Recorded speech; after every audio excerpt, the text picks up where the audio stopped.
Llegamos a Almanac. Estamos en Oakland, está muy cerquita de San Francisco. Esta es una cervecería con mucha historia de granja. Estamos dentro de un hangar del año 1942. Pero yo no voy a hablar más. De esto va a hablar el brewmaster Phil, que tuvo la gentileza de poder charlar con nosotros. Hi, Phil. Hello, nice to see you, Graciela. I'm so happy. Explain since the start what happened with Almanac. Sure. So Almanac started about 10 years ago, a little over 10 years ago. We were contract brewery, gypsy brewers. So we didn't have our own facility. We utilized other people's equipment to make beer. But we've been in this facility now for a little over 4 years, about 4.5 years, and it took about 2 years to build this space. So you could appreciate the timeline of how that worked. But this is a 30,000 square foot facility on an old naval base. It's a very cool old redwood building, so you can see the beams exposed. It was built in 1948 for the Navy. It was just a storage facility. They ran trains through it. I'll show you that later on the tour. But a perfect space to put a brewery in on the base. So we operate, you're in our tasting room right now. We operate this tasting room, most of the year. And except for on holidays, we'll close. And we don't serve food on site, but we have food trucks that come and visit us every day. So there's always food options. But this is our main production facility. Behind us, you can see the large 120 fermenters.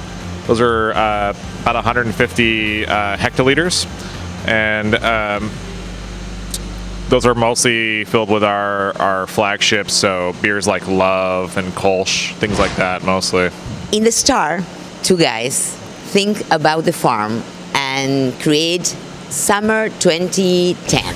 This beer is continue now? No? Tell me. Yeah, so the original founders, Jesse and Damien, they came together their love of sour beer. So the first beer you're thinking of is the Summer Plum sour beer. First sour beer we did back in 2010. We brewed it, we packaged it in 2011. And that was the start of Farm to Barrel. That's kind of our ethos here. We take in over 40,000 pounds of local fruit every single year and make sour beer the hard way with real fruit and time. And we still make these beers. I'll be happy to share some of them with you a little later. But we still make these beers. But it's always available. It's always based on what's available seasonally. So some years plum is big, some years apricots are big. We work with the same farm we've worked with now for almost 10 years, Blossom Bluff out in the valley.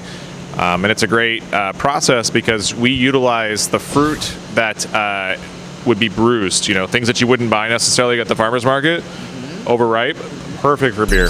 You have a very big team. I count 30 person, almost 13. Yeah, almost. And 35. Four of the most important, Lucy. Yeah. Tienen cuatro perros que son importantes dentro del staff. Oh yeah, we love animals here. We're a big dog family for sure. Lucy, Lucifer. Tell me about the styles. So we make a wide range of styles. Certainly we're known for our sour beer. That's where where our name got known. That's about 20-30% of our volume that we make in this facility. We have lots of barrels and large oak fooders I'll show you later. And we still make these beers, and they're still a passion for us, but the majority of the volume we make is actually NEPA, and a single one called Love. It's about half the volume we make here is a single beer called Love.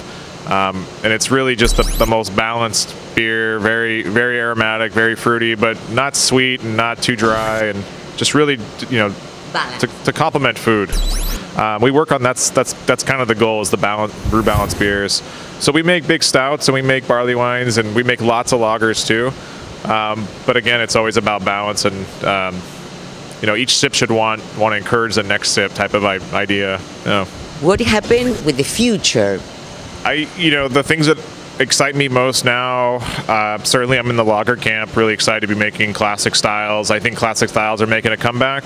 IPA is not going anywhere, but I think, why hazy became so popular is that it was in contrast to super bitter. And most people don't really want terribly bitter. It's an acquired taste, hard to drink. More Drinkability. Drinkability, that's the future. Oscar Garrido is a very good guy, yeah. And said, Phil is my best friend. I first met Oscar, I believe, in 2018. He came to visit me here. And what I was incredibly impressed with was we started talking wine very fast. And Oscar not only makes some of the best beer in the world, he had a history of making some of the best wine as well. And I think he takes some of those skills that he learned.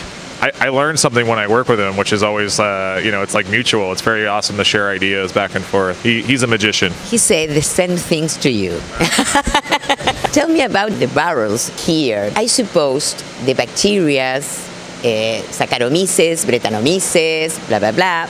We've transitioned mostly from using barrels to fooders, so just bigger barrels, but they're just more forgiving. There's less oxygen ingress. Making sour beer, you need a small amount of oxygen. And the other risk, though, is it concentrates your risk. If you make a single barrel bad, you certainly should dump it. A large fooder dumping, it's more painful. So it took a while for us to get to that level of confidence that we knew what we were doing with our mixed culture. And so our mixed culture is the same mixed culture we've been using now for over 7 years, almost 8 years, which is pretty cool. We've repitched this culture, hundreds of times at this point, and it's only gotten better over the years.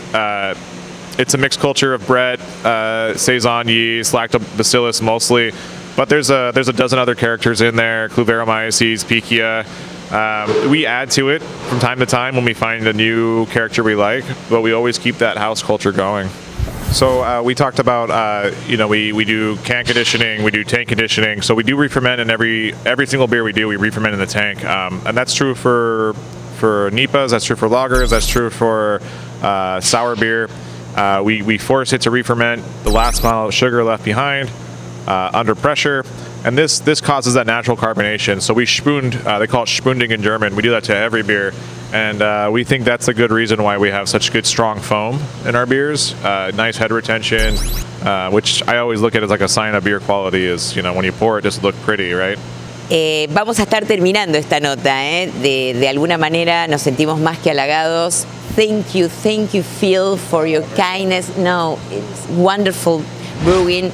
And then we made a tasting. Después vamos a ir a probar los birrones de Almanac.